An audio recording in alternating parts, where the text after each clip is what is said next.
వాటి పక్క నిల్చో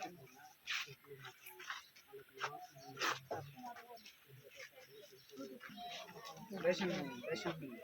గవర్నమెంట్ అక్కడ స్టోర్లో చేసుకుంటుంది అనుకుంటుంది అనుకున్న ఆ డబ్బులు తీసుకొని ఖర్చులో ఇప్పుడు అటు కాకుండా వీళ్ళకు ఇక్కడ తీసుకొచ్చి పెట్రోల్ నుంచి ఇక్కడ తీసుకొచ్చి ఇల్లు కట్టించి ఆ ఇల్లులో వీళ్ళకు చూపింది అంతవరకే వీళ్ళకు బతకడానికి బతుకు ఊరుకుంటుంది సార్ గవర్నమెంట్ కూడా సార్ భూములు కూడా ఇవ్వలేదు సార్ వాళ్ళ పేరు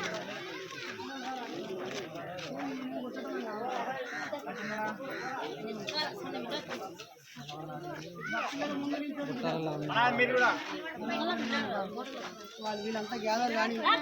ఇక్కడ నీళ్ళు ఉన్నాయి పెద్ద నీళ్ళు ఉన్నాయి ఇదంతా చూడమేనా